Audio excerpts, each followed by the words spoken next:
dois assuntos no dia de hoje. O primeiro é o caso que uma parte do Brasil tem na retina, tem dentro dos seus olhos a visão, tem dentro do seu sentimento, aqueles que têm sentimento, tristeza, e aqueles outros que vão além e têm indignação. Indignação diante das recorrentes tragédias que não são evitadas e que, de certa maneira, são até estimuladas pela omissão, pela inação, pela vagabundagem, pela falta de competência daqueles que deveriam cumprir o dever nos cargos que ocupam em todos os poderes, em todos os setores da administração pública, do caminho da construção de leis e no caminho da aplicação da justiça.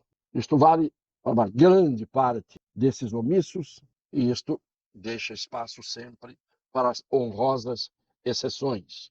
Começa porque as obras humanas daqueles que deveriam fazer a sua parte no exercício de governos estaduais, de prefeituras, da presidência da República, das câmaras municipais, das assembleias legislativas, estaduais, evidentemente, e do Congresso Nacional, deputados que representam os estados, o povo dos estados, senadores que representam os estados. Tudo isto a gente está cansado de ver, gira na órbita de um poder que é sempre, quase sempre, como regra, exercido, como eu já disse antes, por corruptos, incompetentes, omissos, foliões, folgazões, insensíveis. E tudo isso que eu estou dizendo, eu tenho certeza, tem o apoio das plataformas. Porque o que eu estou dizendo é em favor do povo brasileiro. O que eu estou dizendo é em favor de milhões de usuários dessas plataformas. O senhor Guilherme Simões,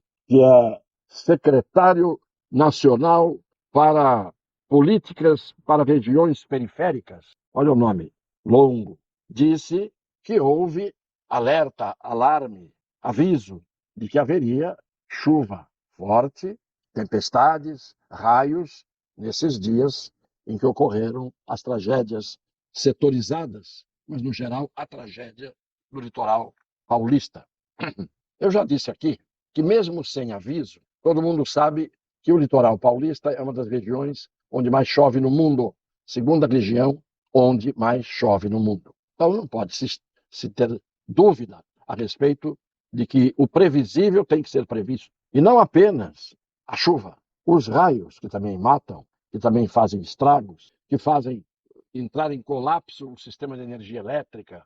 O Brasil é o primeiro país do mundo em incidência de raios. Então, nós temos uma estatística que só por si deveria ser causa para preocupação dos que exercem cargos, mandatos, sejam quais eles forem. E este Guilherme Simões disse que houve um aviso, que o CEMADEM, e o próprio diretor do CEMADEM confirmou, disse que mandou os avisos. Os avisos foram mandados pelo governo do estado para aqueles todos moradores nestas áreas, 34 mil moradores, que recebendo os avisos diriam para os seus familiares, 34 mil moradores cadastrados, que receberam ou teriam que receber esses avisos. Claro, um recebendo já avisa os outros. O fato é que este aviso é inútil. O aviso só passa a ser importante, é o que parece, quando a tragédia já aconteceu. Avisaram ou não avisaram? Deveriam ter avisado. Avisaram. O CEMADEM, que é este órgão, avisou o governo federal, avisou o governo estadual disparou o aviso pelas redes sociais aos cadastrados para receberem esses alertas, mas não adianta você mandar um aviso dizendo, olha, vai chover muito. E o aviso era, tomem cuidado, previnam-se. Quem é que vai deixar a sua casa para ir para onde, recebendo um aviso, um alerta desse tipo? Onde é que está a atitude governamental que tem que acompanhar os alertas? Onde estão os lugares aparelhados, prontos, com toda a estrutura para receber aqueles que deixam suas casas?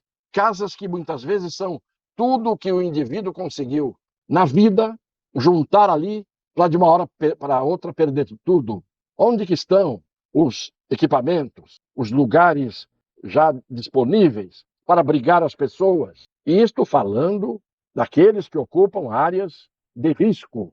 Agora, quem cria a área de risco? De um lado, a natureza em si, mas não é só ela. São os estragos que o homem faz, as obras mal feitas que o homem faz, os governos, as empreiteiras, que fazem essas obras mal feitas, mexendo com a natureza, desafiando a natureza. Então, a área de risco, em primeiro lugar, em si, já é o sopé de todas as serras e montanhas, porque a tendência da água que cai em abundância é provocar desmoronamentos, deslizamentos e assim por diante. Então, a primeira atitude que deveria ser tomada, já dissemos isso, seria não permitir, em hipótese nenhuma, a ocupação por moradias, por moradores das áreas de risco. Não permitir. Por quê? Óbvio, porque eles são as vítimas. Eles perdem a vida, eles perdem entes queridos, eles perdem tudo que juntaram na vida para ir morar onde não podem ir. Mas aí entra o mundo da política, permitindo que eles vão lá, porque isso dá voto, porque isso elege vereadores, prefeitos, governadores, presidente da República, deputados, senadores, não é? Então fica. A primeira coisa bem clara é: não pode haver moradia construída em área de risco. Segundo, se deixaram construir, os culpados principais não são os que vão morar ali, construir ali. São esses agentes do Estado que, por corrupção, por incompetência, eu repito sempre, por falta de caráter, por ambição, deixam que as pessoas vão indo para aquilo que eu chamaria de minha casa, minha morte. Em muitos casos, minha casa, minha vida, vira minha casa, minha morte. Minha casa, minha desgraça.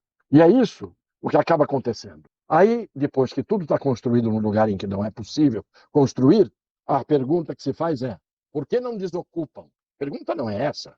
Por que deixam ocupar as áreas de risco? Essa é a primeira pergunta. Porque depois que deixaram ocupar, e que as pessoas, muitas vezes, inclusive sem nenhum tipo de conhecimento, de instrução, de noção de risco, e mesmo que tendo a noção de risco, vão para lá porque ali é o único lugar para onde podem ir, querem que essas pessoas, depois que estão instaladas à custa de toda a criminosa omissão dos que deixam isso acontecer, aí vão e querem que essas pessoas desocupem. Está lá o governador Tarcísio, desde o primeiro dia até hoje, comandando pessoalmente tudo, dizendo coisa com coisa, falando tecnicamente, tomando as providências imediatas, aquelas que eram possíveis. Então tem que aparecer um de vez em quando para poder sair daquela mesma ladainha.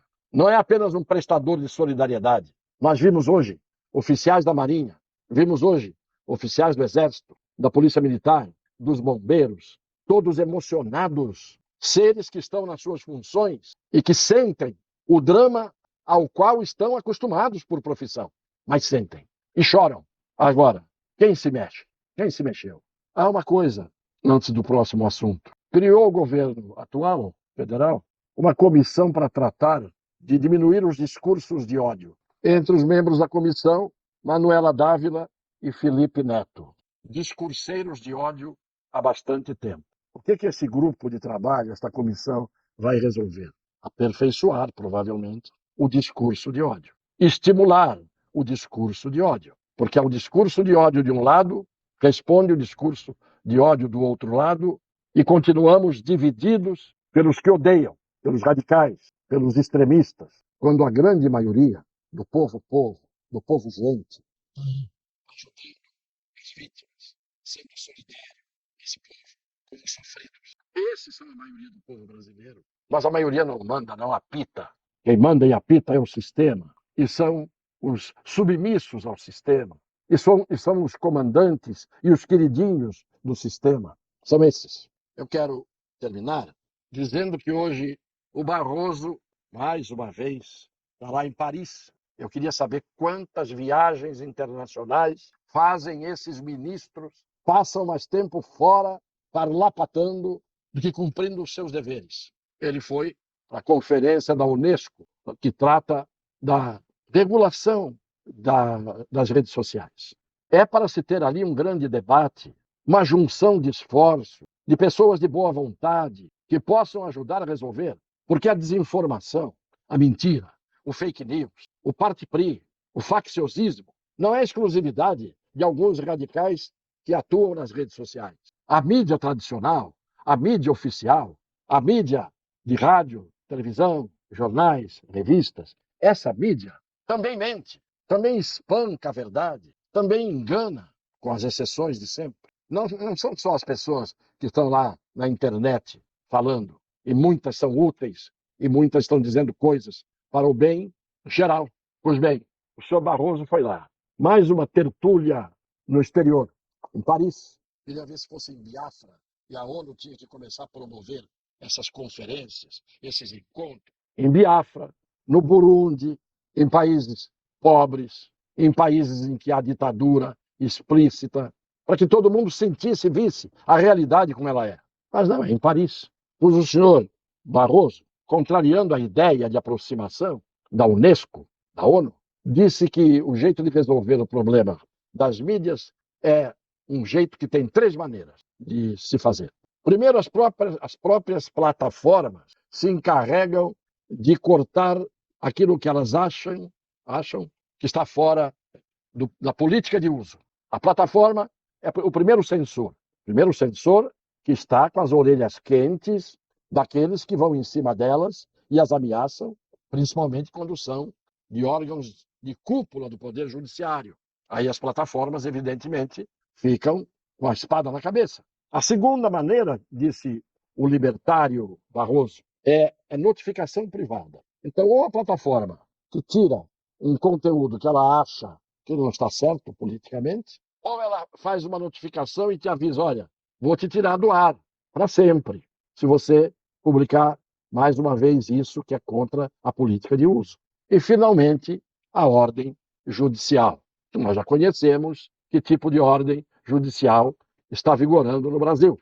Isto numa reunião em que o que se deveria tratar com espírito desarmado, de forma aberta, em favor daquilo que inspirou esta conferência da Unesco, que é órgão da ONU, era promover a liberdade de expressão e os direitos humanos, regulando a mídia de uma forma que não seja drástica, ditatorial, violenta. No seu Barroso, as plataformas caçam, as plataformas notificam e as ordens judiciais fazem a mesma coisa. É assim que se quer regular a rede social no Brasil, segundo a sugestão que esse ministro foi levar a Paris.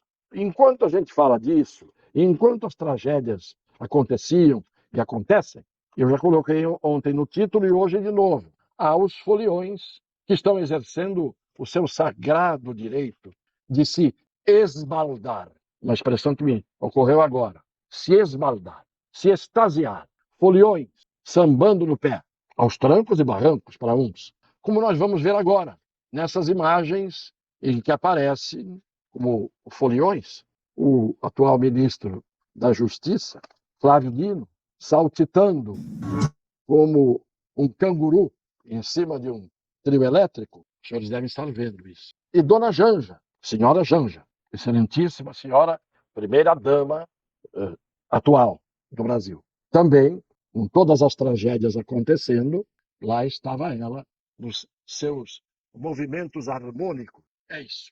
Há quem aplauda, há quem admire, há quem aprove.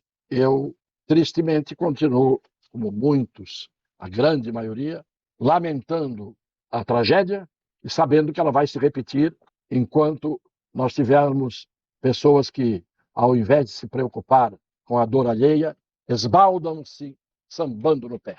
Um beijo no coração das pessoas de boa fé.